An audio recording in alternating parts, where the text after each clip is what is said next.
Olá, boa noite a quem está chegando.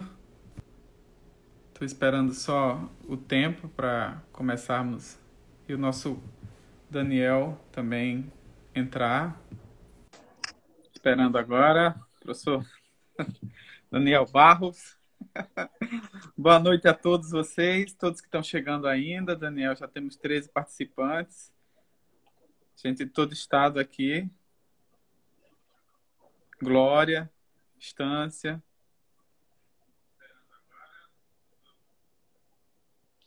Tudo bem.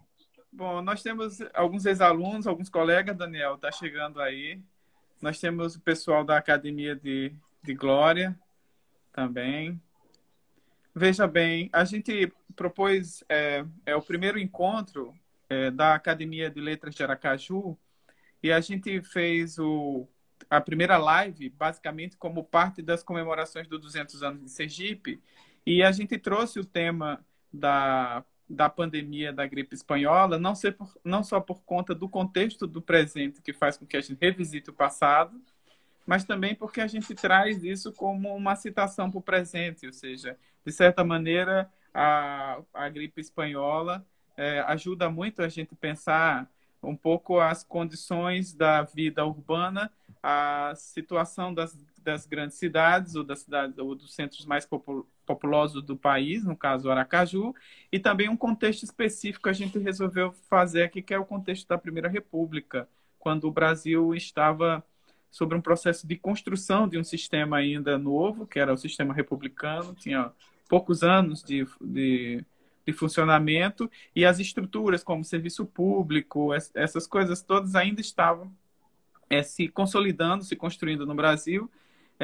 Dentre elas, nós podemos perceber, inclusive, o sistema de saúde pública, né? Ou seja, nós não tínhamos um sistema de saúde pública e isso vai ser algo muito, muito importante nesse momento atual, por exemplo, para conter a epidemia, e também foi no passado uma condição fundamental, ou seja, teve que ter uma ação direta do Estado.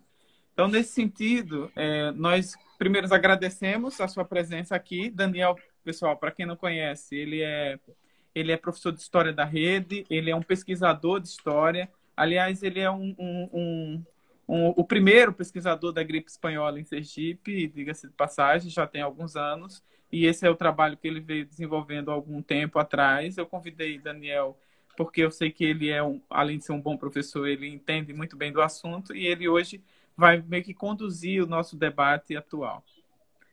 Não é a primeira vez que a gente tem uma discussão sobre epidemia em Sergipe, não é verdade? Ou seja, nós tivemos em 2011 um debate na UFES que era todo sobre epidemia. Você estava na mesa, acho que outras pessoas, Jane estava, Giselda Moraes estava, então sobre várias perspectivas se discutiu as epidemias. Também não é o único trabalho no Estado sobre isso, porque também não é a única epidemia que nós passamos do ponto de vista das nossas condições enquanto Brasil.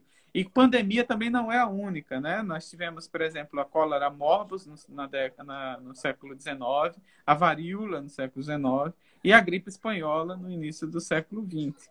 Quer dizer, são grandes pandemias nesse sentido. Então, eu primeiramente quero agradecer, né, e trazer você para a fala nesse momento sobre esse contexto.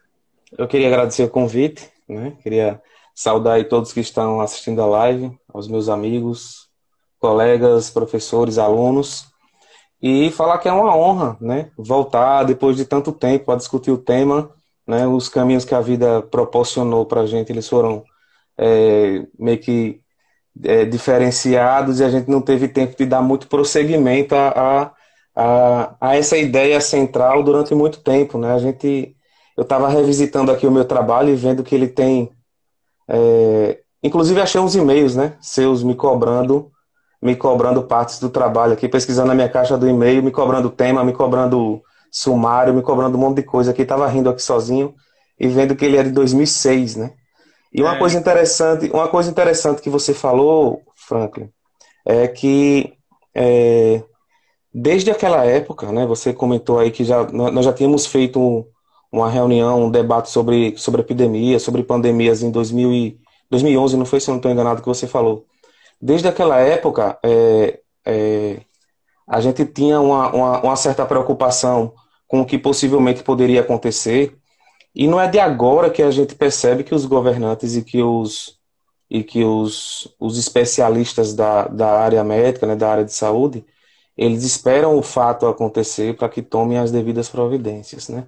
Eles esperam a coisa ficar muito grave para que seja feito algo para debelar um problema que poderia ser minimizado, não diria evitado, porque a gente está falando de epidemia, e no caso da influenza, pandemia, né?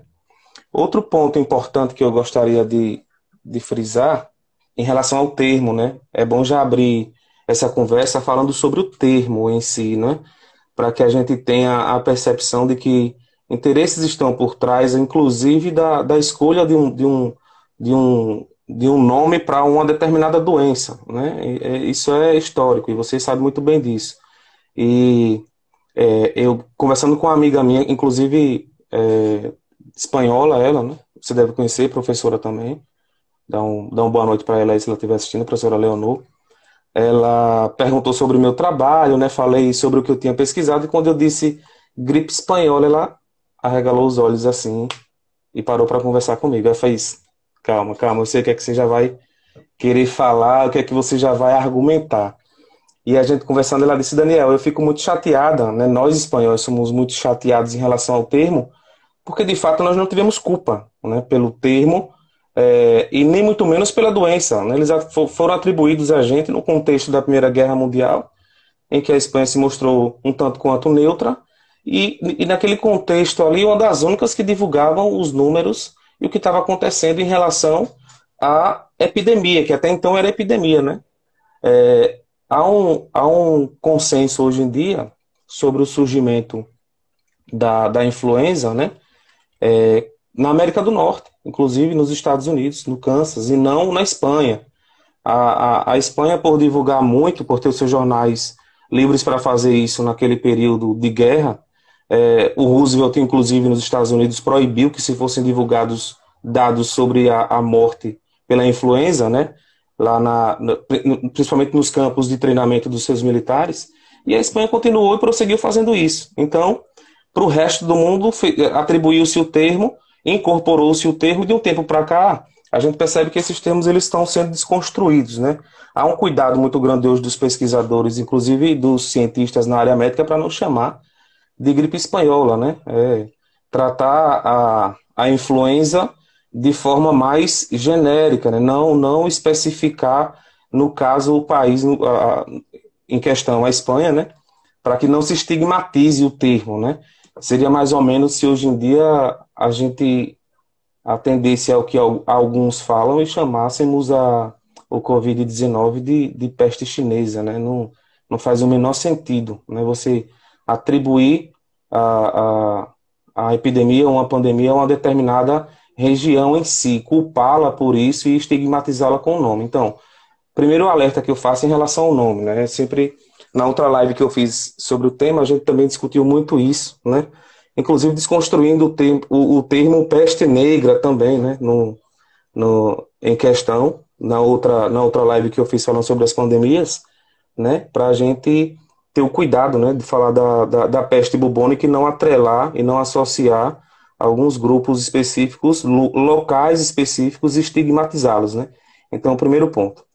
Porque é política, na verdade, essas escolhas, né? Política. Ela tem uma dimensão geopolítica, né? Isso, justamente, a dimensão geopolítica e principalmente interesses políticos envolvidos, né? A gente sabe que o país ele não quer aceitar a propagação de um determinado vírus em sua área, ele não quer divulgar os dados oficiais como eles devem ser divulgados. Os governantes em si, eles fazem questão de fazer essa manipulação. Isso é histórico, a gente vai tratar aqui, né? A gente tem o caso da influenza, tanto no contexto global quanto específico de Sergipe, em que a época presidente do Estado fez isso, né? A manipulação de dados, e o que se divulgava para a população era bem menos do que o que estava ocorrendo. Então, a ideia é basicamente essa. Bom, na Primeira República, basicamente, Sergipe não tinha nem 100 anos. Aracaju especificamente, que é onde a gente está focando. Aracaju não tinha nem 100 anos de idade. E nós tínhamos um problema histórico desde o cólera, então, que era a questão da contenção das febres do sistema da natureza, né? Como se dizia antes do conhecimento científico mais específico sobre a bactéria, né? Sobre o vírus e tal. Nós tínhamos uma série de ideias que estabeleciam uma relação com a natureza muito forte. Então, a natureza tinha, em muitas das vezes, um significado pejorativo e ruim, né? Os mangues e tal. Então, nós combatíamos isso há muito tempo. E no século XX, na entrada do século XX, Aracaju ainda tinha regiões inteiras, né, sobre isso. E a população crescia. Quer dizer, ó, só para ter uma ideia dos dados que a gente tem, nós passamos de 21.132 habitantes em 1900, 50 anos, 45 por aí, para 114.162 habitantes em 1960. Nós tínhamos, basicamente, uma população que cresceu 440%. Ou seja, nós tínhamos um crescimento, uma aglomeração na cidade de Aracaju, tamanha no processo de construção da cidade. Então, em 1920, em 1918, para ser mais exato, porque a gente não tem o censo de 18, a gente só tem o censo de 1920. De 1920, a população aracajuana era de 37.440. Em 1900 era de 21 mil. Ou seja, entre 1900 e 1920 houve a gripe espanhola, que levou bastante gente nessa brincadeira dos números estatísticos, sabendo que a estatística não é tão precisa assim. Mas nós tínhamos um processo de crescimento urbano, de mão de obra para a lavoura, para os trabalhos, né? E que foi, de certa maneira, as condições da cidade não favoreciam. Então, isso traz um... É interessante observar a cidade, como você falou, a época, que é a cidade precária em sua infraestrutura, óbvio, né? O crescimento populacional nessas proporções que você falou e sérios problemas de coleta de lixo, de distribuição de água, da resolução de uns problemas que afetavam a população, como os pântanos que ainda existiam aqui, os chamados charcos à época, né?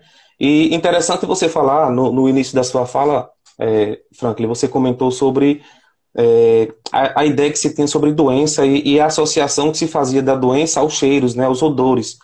O nosso querido professor Samarone, médico também, no seu livro Dos Miasmas aos Micróbios, ele fala sobre isso justamente, as febres do Aracaju, muito bem.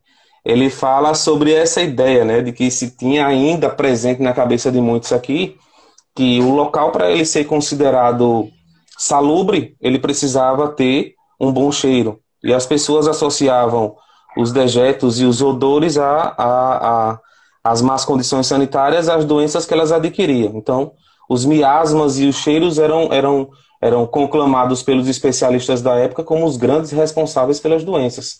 Veja como a falta de conhecimento médico, inclusive, ele era gritante, né? Até é espantoso quando a gente para pensar. Até aí no início do século XX, a gente tinha um conhecimento médico extremamente restrito, né, em relação a essas doenças virais, né? Os médicos eles desconheciam. Desde a peste negra, a medicina ela vinha titubeando aí em tentar encontrar explicações como essas doenças elas se propagavam com a tamanha facilidade, rapidez e acometiam muita gente, né? Daí diversas teorias vão surgir em relação a isso, as teorias de culpabilidade do pobre, o bode expiatório, o segregacionismo, né, que acontecia. No caso sergipano, se a gente trouxe a história para cá, quem mais sofreu com isso foram os bairros operários, né? A região do Aribé, ali, do bairro Industrial e Santo Antônio, a região onde concentrava a maior quantidade de gente com poder aquisitivo bem mais baixo, sofreu. Nas estatísticas de óbitos aqui que a gente tem, 60% das mortes aconteceram nesses bairros. Inclusive, o que mais chama a atenção é o Santo Antônio, né, que teve um número surpreendente, aí, ultrapassando os 1.000 casos, né, na região para para uma população na proporção em que você falou, isso é muita gente. E para ser mais pontual em relação a mortes, a gente teve 997 mortes, dados oficiais, né? Dados divulgados pelo governo, né? Sabendo hoje em dia que tudo isso era manipulado e ainda é manipulado, e muita gente também, as estatísticas, e muita gente morria e eram colocadas também nas estatísticas, gente que morria e nem era citada também nas estatísticas, tanto de um lado quanto para o outro, a gente percebe que esse número ele pode ser ainda bem maior, né? Mas oficialmente, 997 óbitos nós tivemos aqui, né?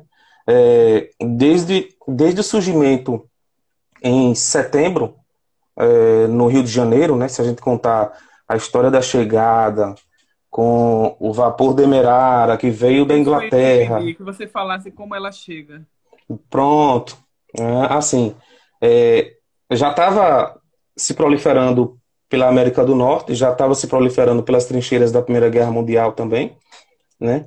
Já tinha esse caso, já tinha a contabilidade aí de casos, de muitos casos lá fora, não era nada desconhecido para a gente. Novamente, a gente teve, como a gente está tendo agora na Covid-19, uma vantagem, se eu posso chamar entre aspas, né, em relação aos outros países, porque a gente ficou sabendo dos acontecimentos e teve um certo tempo para tentar se proteger ou se precaver, o que não foi feito nas duas situações.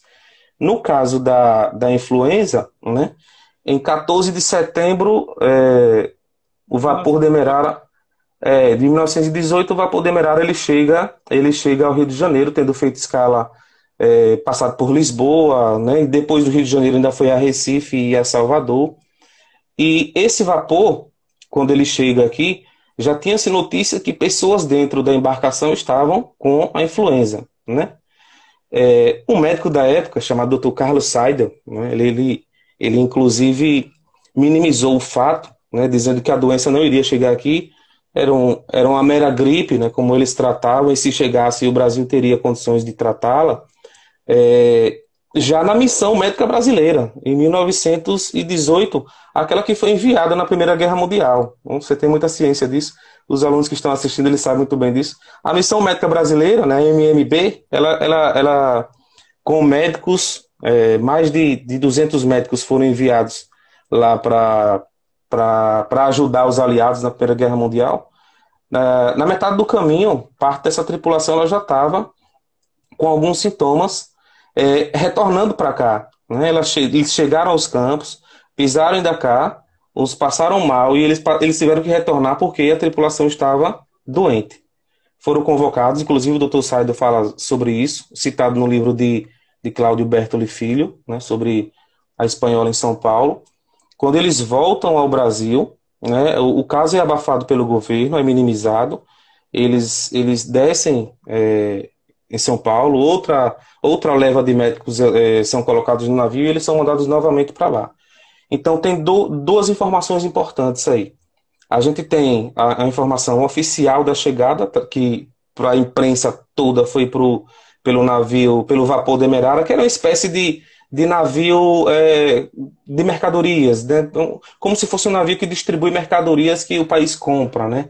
Vamos supor, o Brasil comprava muita coisa dos ingleses e esse navio era muito esperado pelos governantes porque ele trazia muito do que era comprado importado de lá, né? Então ele inevitavelmente teria que vir para cá. O governante ele não queria deixar que o navio não viesse porque ele trazia muitas coisas que tinham sido compradas lá, né? Então as duas informações são as seguintes: a da missão médica brasileira não é oficial, ela foi abafada para a maioria das pessoas. O que foi divulgado para a imprensa já foi no dia 24, né? Bem depois, com o vapor Demerara e algumas pessoas infectadas dentro da embarcação, inclusive o maquinista, outras pessoas também que compõem a parte da cozinha, né? E um detalhe importante, a terceira classe, né? A bendita terceira classe da embarcação também tinha essa divisão por classes. Tinha a terceira classe da embarcação, e quando a gente fala, eu acho que automaticamente muita gente lembra do Titanic, né? Sim. Com a terceira classe e o discriminado lá, os discriminados da terceira classe, né? Isso aconteceu com Demerara também, e na terceira classe era o local onde tinha maior número de infectados, com certeza o local de maior aglomeração do navio, né? Então, a gente tem duas informações: a da missão médica brasileira, que já tinha dados confirmados e o governo abafou, inclusive 5 mortos, né? A imprensa aqui especulava e dizia que isso podia chegar a 80 mortos e que o governo estava escondendo. O governo nunca assumiu. E o navio Demerara que chegou oficialmente com pessoas infectadas. Essas pessoas, elas Sabia foram... da pandemia do mundo, já sabia o que estava rolando na Já Europa, sabiam, já mas eles não sabiam. queriam criar pânico. Então, para evitar pânico, eles escondem a informação e criam um problema de saúde pública. Gravíssimo, porque as pessoas que saíram do navio, mesmo que os departamentos de higiene da época, que eram assim chamados, né, não Isso, eram isso. secretarias de saúde, nem ministro da saúde, né? O O Arthur nosso só, Neiva, veja, o nosso é 1915, é bem novinho, né? Eu acho que é essa data, se eu não estiver enganado, ou seja, é, nem o equipamento equipado, n- todo o sistema burocrático. nem a equipe montada. O médico responsável aqui, se eu não estou enganado, o Eronildes de Carvalho, ele mesmo, o doutor Eronildes de Carvalho, ele ficou, quando recebeu a determinação de tomar a frente mesmo e colocar o pessoal na rua para fazer o que eles chamavam de profilaxia, ele ficou assustado e lançou um edital emergencial para contratar farmacêuticos, para colocar aqui, porque nem médico tinha. A maioria dos que lutaram combatendo a espanhola aqui em Sergipe, né, a influenza, eram farmacêuticos, não eram médicos de formação, porque o número era escasso, né? Nós não tínhamos uma equipe suficiente.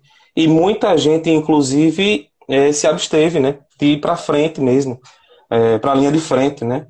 O médico Augusto Franco é um exemplo clássico disso, né? Ele deu a justificativa política para não participar, né? Ele tinha os motivos dele, né? E a falta de médicos era o que mais preocupava, né? Mas voltando para o contexto nacional, chega em São Paulo, a gente tem um sobretempo, teríamos uma sobrevida. Já casos estouravam na Bahia, porque o vapor passou na Bahia e passou em Pernambuco também, né? Passou em Pernambuco e Bahia. E o governo daqui se comunicava com o governo de lá, que manipulava os dados para o governo daqui. Então ele dizia, não é nada, né? A gente não tem quase caso nenhum, só que os casos estavam já muito altos na Bahia. E aqui, por incrível que pareça, também chega através de um vapor, né? O vapor Itapaci. O Samarone cita isso no Sim, livro dele. Cita isso no livro dele. É interessante a gente pegar o contexto da pandemia e a globalização, né? Como o tempo muda, como os meios de transporte influenciam e como a doença chega em determinados territórios, né? isso que eu ia dizer, porque a gente está falando muito da chegada de navios, porque era o principal caminho de chegada das rotas internacionais e nacionais. Então, também chegavam os passageiros dos estados e também chegavam as mercadorias, né? As rotas, nós teremos um sistema rodoviário melhor nos anos 50 e da mesma maneira, um pouco antes, é claro, mas da mesma maneira o sistema aéreo. Nós temos um sistema, quer dizer, na verdade o Brasil funciona muito sobre o sistema de navegação. Então, os portos tinham que ser bem vigiados. E os navios, tal como o que você citou, tinha classes, e algumas classes que viajavam mais barato, e pegavam leitos, dormitórios, né, dependendo do tempo de viagem, então eles se aglomeravam mais e isso causava um problema mais sério, porque havia os que transitavam de classe para classe, né, que são os funcionários e tal, e eu estava vendo como isso impactou muito sobre o peso disso depois sobre as políticas estaduais, né? Ou seja, nós não conseguimos conter esse avanço de forma nenhuma, porque a ciência era limitada, né? Desconhecia, nós não tínhamos como mapear genoma nem nada, então se cuidava de sintomas, né? Até hoje se cuida muito mais dos sintomas do que da causa de uma Era gripe, né? chamada profilaxia, né? Era mais a Exatamente. prevenção, né? Era mais induzir o paciente a usar determinados elixires ou remédios ou soluções que eles acreditavam proteger, né? Mas, na verdade, não protegia, né? Essas pessoas acabavam doentes, né? E aquelas que conseguiam ter a sorte de não serem infectadas sobreviviam, né? A letalidade da espanhola ela era muito alta. Pra você ter ideia, em 2 meses da doença, só no Rio de Janeiro foram mais de 33 mil mortos. Em 2 meses. 2 meses. Para a gente ver o alto grau de letalidade. Matou mais que a Primeira Guerra Mundial, né? A gente tem uma preocupação com os dados da Sim. Primeira Guerra, as mortes da Primeira Guerra, mas a gripe ela matou bem mais do que o que foi morto lá, né? O que a gente tem de dado da Primeira Guerra Mundial. É engraçado, viu, Franklin? Já que você gosta tanto da política da Primeira República e aqui no Estado também, a chegada da influenza ao Estado coincidiu com as comemorações aqui da posse do novo presidente do Estado, né? O Coronel Pereira Lobo. Então, ainda tinha um contexto político aí para agravar a divulgação dos É, dados. Já e- estava se espalhando a influenza e os organizadores do evento não queriam divulgar porque isso evitaria uma aglomeração que era necessária para fazer, né, todo o festejo e com toda a pompa da posse do Pereira Lobo aqui no nosso estado, entendeu? e a gripe espanhola teve três momentos distintos, né? Ela teve o foco teve o primeiro foco, que é bem no início de 2018, né? Ou de 1918, desculpe.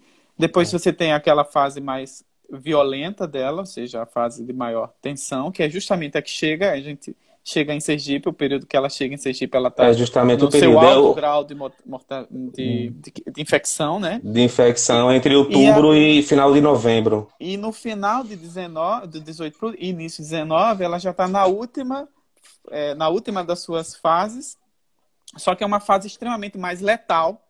Ela não é uma fase tão grande, mas é uma fase mais letal que a última fase. Então você tem três fases. Nós pegamos a pior fase da política nas vésperas das comemorações do centenário dos 100 anos da emancipação política de Sergipe, né?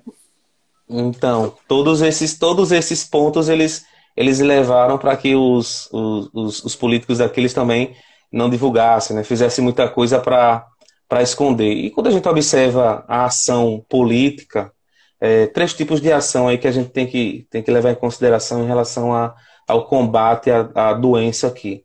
A ação política, né? A ação filantrópica, principalmente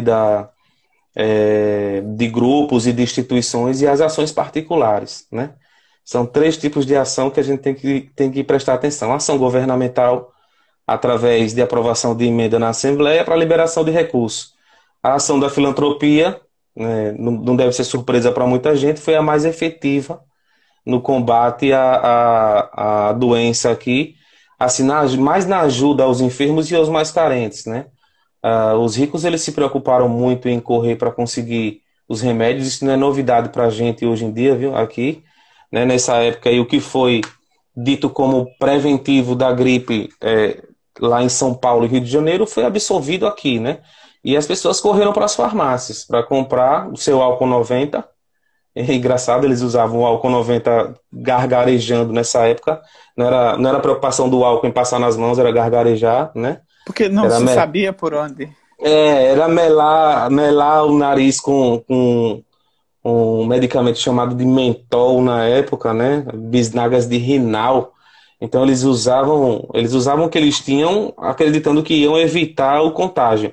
Só que as pessoas mais ricas limparam as prateleiras das farmácias, né? E engraçado é a orientação do que seria o ministro da Saúde hoje em dia, né? Na época era o diretor de saúde lá do Rio de Janeiro, né? O doutor Arthur Neiva, que ele fala o seguinte: e para aqueles que possuem menos recursos, nós orientamos fazer chá com folhas de eucalipto e sementes de girassol.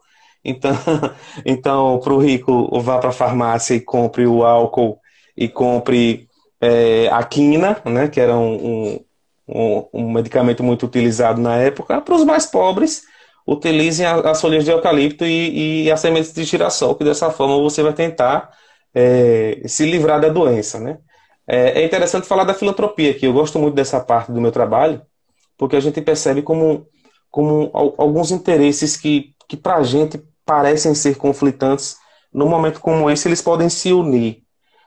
Por exemplo, a Igreja Presbiteriana de Aracaju, ela viu o papel que a maçonaria estava desenvolvendo, distribuindo pão e café pela manhã e sopa ao final da tarde, e que se unia à maçonaria e fez uma doação em dinheiro para que os maçons da loja Cotinguiba, né, utilizassem esse dinheiro na distribuição dos alimentos para os pobres. Eu achei muito interessante quando eu estava vendo isso, porque a gente não consegue associar, né, assim, a instituição religiosa, a maçonaria, no caso, a presbiteriana, né, num contexto, numa discussão atual, assim, mais clara, mais aberta, porque muita gente não consegue entender ou não conseguiria entender.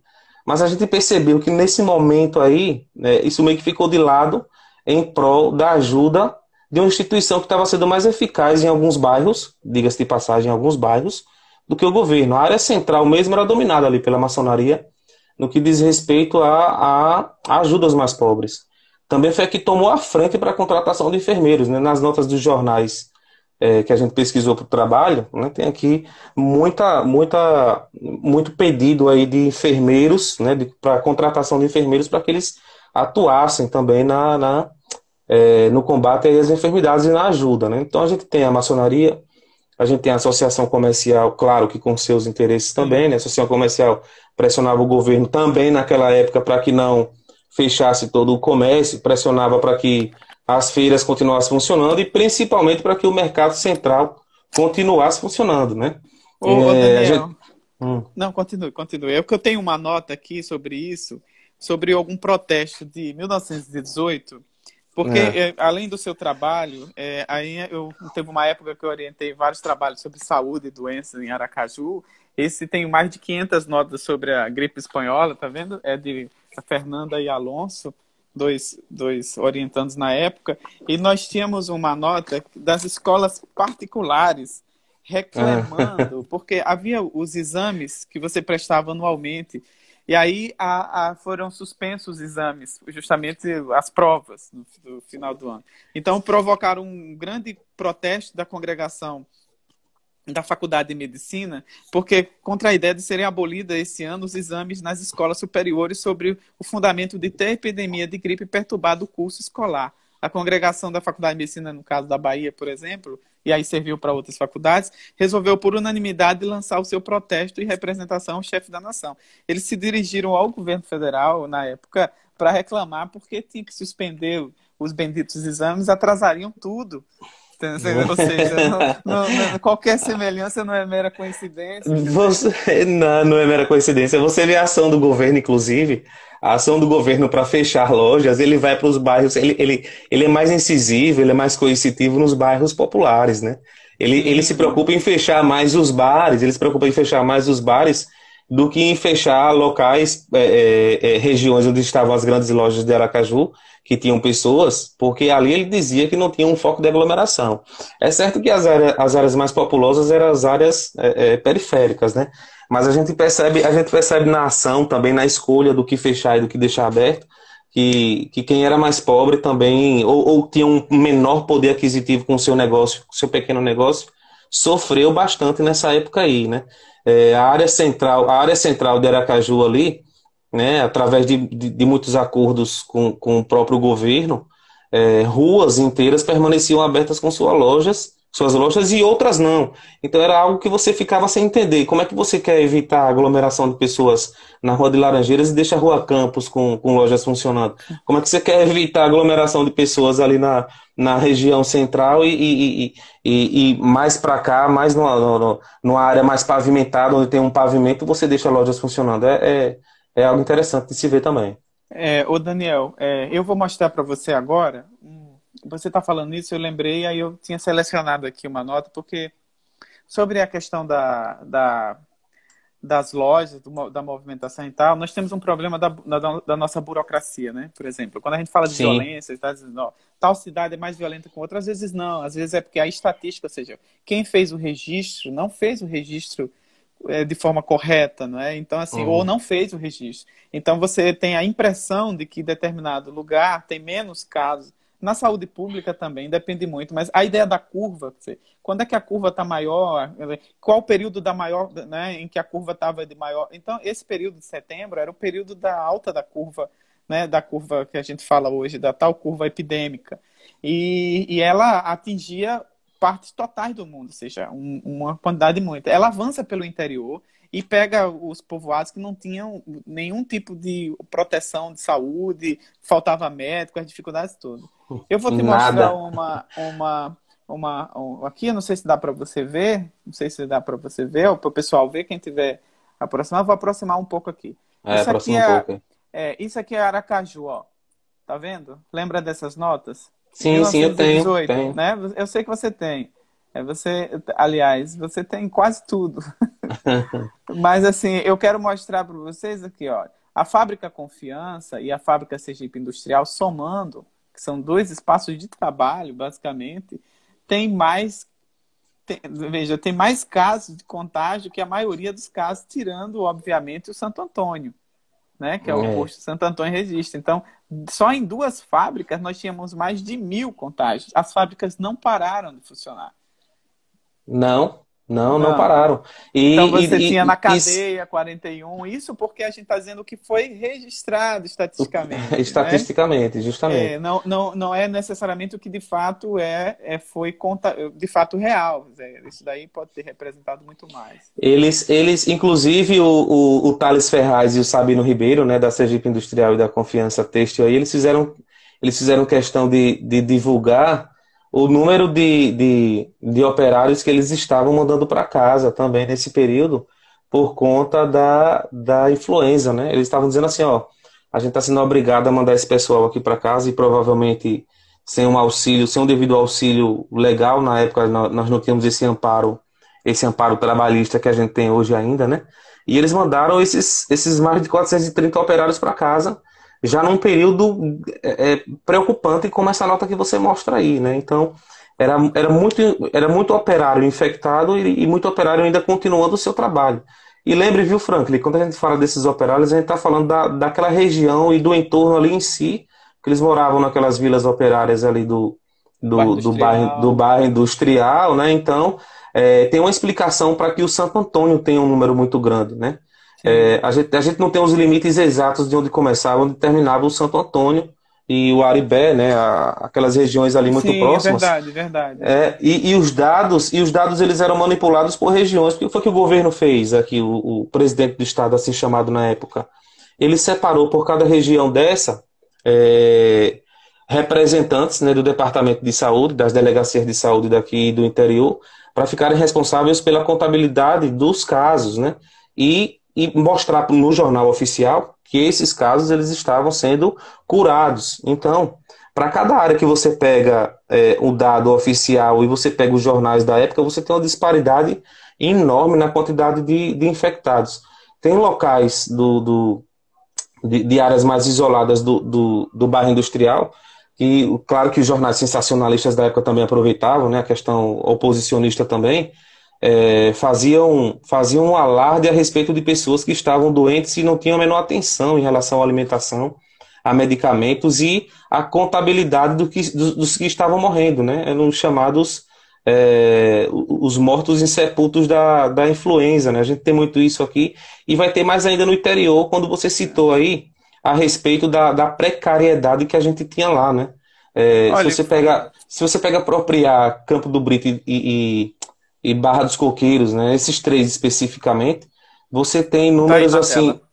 assim, você tem números finais oficiais assim impressionantes, né? Imagine os não oficiais pela quantidade de pessoas, né? Quando a gente fala é bom ter cuidado, né? A gente tá comentando sobre o fato que aconteceu em 2018 e a diferença era absurda em relação à composição social e à quantidade de pessoas do que a gente conhece hoje em dia, né? Para quem está assistindo a gente não imaginar que a Barra dos Coqueiros é o que é hoje, o Itabaiana e Proprial, o que Não. são hoje, né? E a gente está A Barra não fazendo essa existia como proporção. município ainda, na verdade, né? Ela Chamada. ainda. É. No- Fazia parte aqui, né? Era na região de. Isso. Se eu não estou enganado, era chamada Anápolis, era Franklin. Não. Não, não. A Barra dos Coqueiros era parte de Aracaju. Era parte Depois, de Aracaju. nos anos 50, ela muda. Ela, se Hum. eu não estou enganado, em 53, 54, ela ganha a autonomia. Autonomia, né? 54, isso. Mas assim, o que eu falo é que você tem 17 mil, segundo isso. Eu estou dizendo isso, são os dados do governo, porque ele fez o relatório, né? 17.936 casos só no interior, no ano de 1918, tomando como partida o mês de julho, né? De julho a agosto, para o final do ano. Então, 17 mil. Como funciona as questões da burocracia do Estado, né? Dos órgãos específicos de de medição, por exemplo. Esse é o dado da curva. Em 1918, países como os Estados Unidos, a Alemanha, Inglaterra e tal, já tinha medição em curva, porque isso traz uma questão da ideia da ciência, né? Ou seja, do Inclusive, ponto de eles. vista da estatística e Rapidinho. Inclusive, eles tinham a esperança, né, e a expectativa do momento em que a viralidade ela ia baixar, né, que as mortes elas iriam baixar. Eles já sabiam disso, eles já imaginavam essa curva, como você falou, e eles já esperavam um momento que isso iria diminuir. E foi o que aconteceu com a influenza também aqui, né? se você pegar esse gráfico aí, por exemplo, é de 1918, de uma das escolas do Museu basicamente de Saúde e Medicina, você percebe que você tem uma curva. Então, ele apresenta as principais capitais do mundo naquele momento: Nova York, Londres, Paris e Berlim. Então, você percebe que Nova York deu um salto grande. Então, a questão das cidades mais populosas, elas se tornaram alvo principal do processo. Imagine isso, se fosse medido, por exemplo, outros grandes centros que não fosse o centro, outras grandes capitais que não fosse centro, em crescimento, por exemplo. Por isso que São Paulo é bem investigado, porque São Paulo era uma capital em crescimento grande nesse período, então ela recebe um impacto muito grande da influenza, muitos trabalhadores e tal. E a gente está falando de Aracaju, outra capital, dentro, claro, de uma escala regional, né, menor. Nós, comparado a outros municípios, por exemplo, do estado, nós vamos ver que é o maior, o mais infectado dos municípios do estado, de acordo com a densidade demográfica, né? E as condições de controle de higiene, por exemplo, né? É muito importante a gente pensar isso. Outra coisa, Daniel, que eu gostaria de dizer é que nos jornais aparecem outros nomes para a influenza, né? Às vezes ela aparece como dançarina, Dançarina. bailarina, dançarina, não é isso? Febre alemã. Febre alemã, Peste das trincheiras. que é isso aí, a referência à Primeira Guerra Mundial, né? E a Então, gripe espanhola. e a gripe Da espanhola, influenza. além da influenza. Agora você me deixou com uma pulga atrás da orelha que eu tinha visto numa nota aqui da época a denominação Barra dos Coqueiros. E você me Não, vai comentou. ter sim, como distrito da Barra, vai ter. Mas Sim, não, sim. eu não estou, nesse momento, assim, com condições de te dizer o que era a situação política do município. O que eu quero dizer, Entendi. A entendeu? região em si já era chamada de Sim, Barra sim, dos Coqueiros, né? Ela não tem sim. autonomia política, né? Entendi. Olhe Ótimo. aqui o mapa da gripe espanhola no mundo, onde está mais escuro, é onde ela teve maior número de mortes. Veja que a África foi bem afetada, E você tem né? pouca coisa divulgada sobre isso. E isso, a África Inclusive estudos, desde a espanhola até a atual também, permanece assim, né?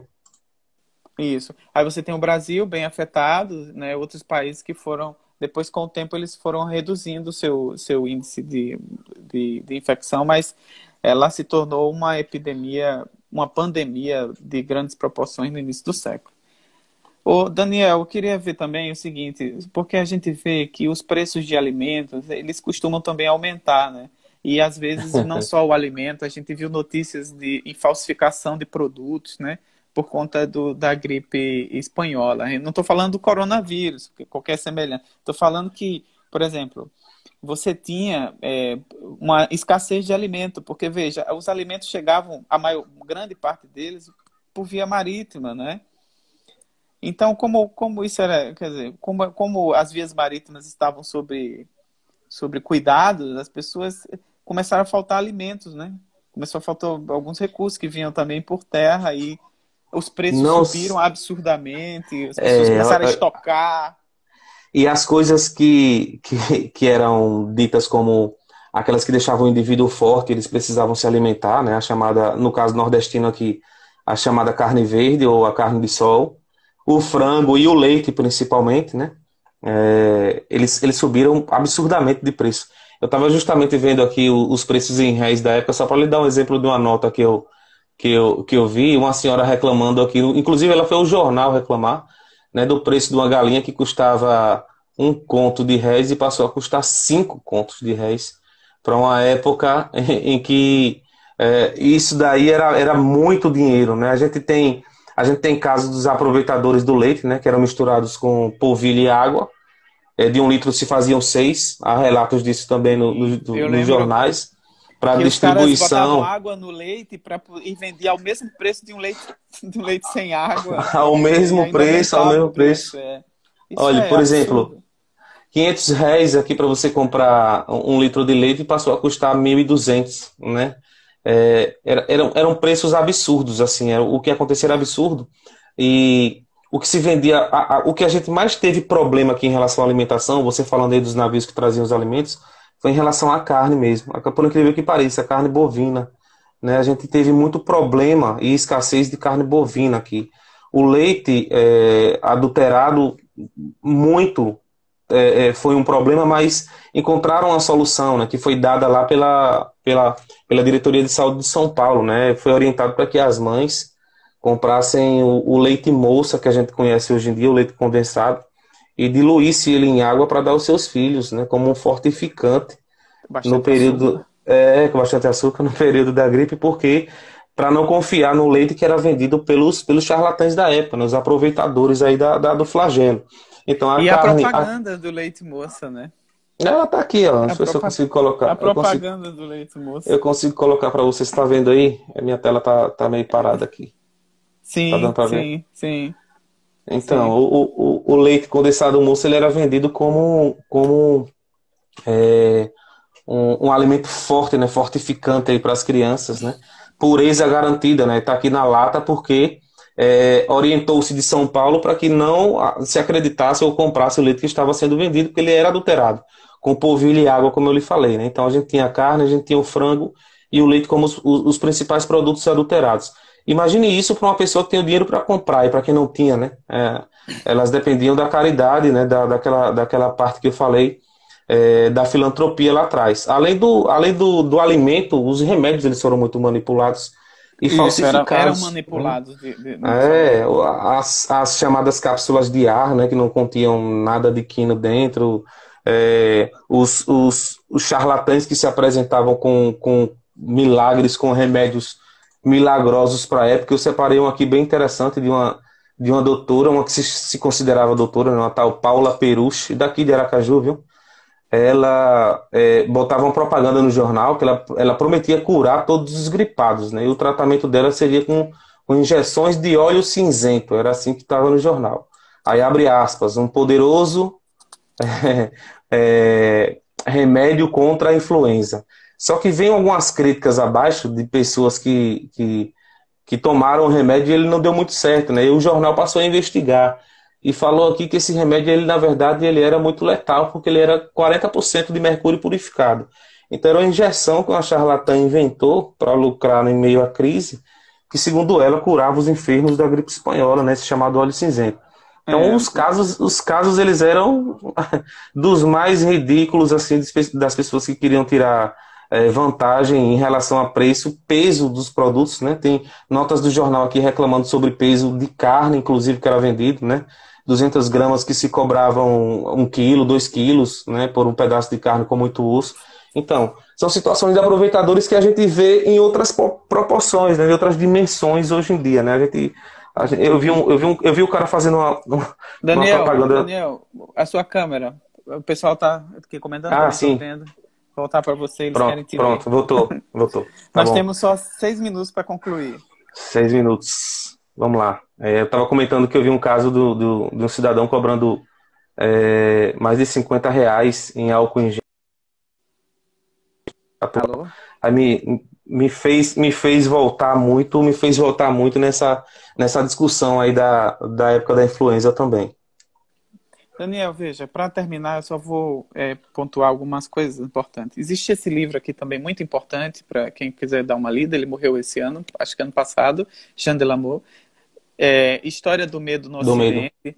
Ele tem um Exato, né? capítulo específico sobre o medo da peste, né, que é um estudo sobre o medievo, e também a questão que é muito comum ao nosso presente, que é a onipresença do medo, né?